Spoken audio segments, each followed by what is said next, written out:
Just tell y'all how much I love Jay-Z, and the pastor recommended this song, by the way. I did. This is Meek Mill, a.k.a. Milky Meat. Which certified that the next time I am up north, due north. Springfield, Mass. And the next time I'm in Springfield, I'm definitely coming to church. That was the first question that I asked him on Twitter. Yeah. I said, "Who are you and where's your church?" That was what I needed. I needed to know, because that's someplace I could park my hind and it's parts. only a 3-hour drive from here. You got pews? I got Pastor? pews. They got pads on them too. They got pads on, good, because do people turn the pews over in your church? Because you a Pentecostal. No, I don't play that. Do they run laps in your church? They can do that. They can run laps. So how do you prevent people from turning over the pews? If it's the Holy Spirit, there's fire shut up in the bone. How do you get them from not getting up and throwing stuff up? I teach them that the Holy Spirit is always decent and in order.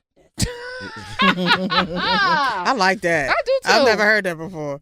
Pastor Talbert Swan is in the house. Brought the first lady with him. I'm loving them. So let me just get this clear.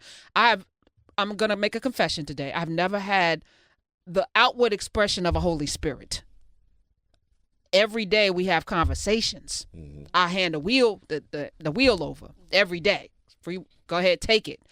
But when I see people, like I was watching Amazing Grace, Aretha Franklin's a wonderful documentary, and a few people start, because it got good by the end, because James Cleveland and they were back and forth, and then a couple people, they politely got out the pew, and then they started doing their dance, right? And then somebody followed them, because it's always a ringleader. And I'm saying, well, you going to do that on your own if the first person didn't do it? Were you sitting there thinking about it? And that to me seems like it's manufactured, not coming from a real place, because if it were something you wanted to do, you ain't have to wait for the first lady to do it.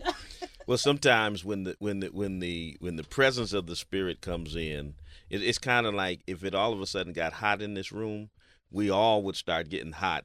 She might get hot, and then I say, yeah, it's a little warm, and she says it's a little warm, and wow. All of us are hot at the same time. It's a wave of the Spirit. But is that I think how that some of us could be menopausal, though. That's Pastor, true. so that could be except that. for me. And right. But you know what? I think the important thing, though, about the Holy Spirit and what I teach people is not necessarily the outward manifestation, but the fruit of the Spirit. Is love, peace, long-suffering, all of these other things. So the late Bishop O.T. Jones would always say, it makes no sense if you get the Spirit and speak in tongues, but you don't know how to speak to people properly in English. And so, wow. Do people say wow in your church? Yeah, they do. I like they that. say a lot of I like stuff. The wow. So you can do whatever you want in terms of the movement of the Spirit, but if your life does not reflect the fruit of the Spirit, that's the real determining factor of whether the Spirit dwells in you or not. Now, to cuss or not to cuss. That. You had a chapter, I'd love it too, in your book about cussing. Was it cursing? So I was under the impression that a curse is like, may your family die under the bridge with a boulder on it. Like that's a curse. Mm-hmm. But to say for unlawful carnal knowledge, that's F-U-C-K. An acronym. Mm-hmm. Right. It is.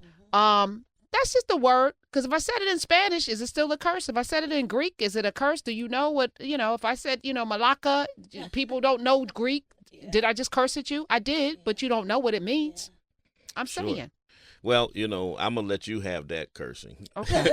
I actually don't use that particular curse. Yeah. It would take something. Like today. Anyway, 866-801-8255. You do? I do. Is that a demon? Well, let's just say it's indignation expressed in a very special way. Okay. All right. Indignation. Will you go to hell for that? I'm not going to put anyone in hell for that because Okay, there's far more things that people should go to hell for that they think they can get away with. All right. Cuss on, cuss. Cuss on.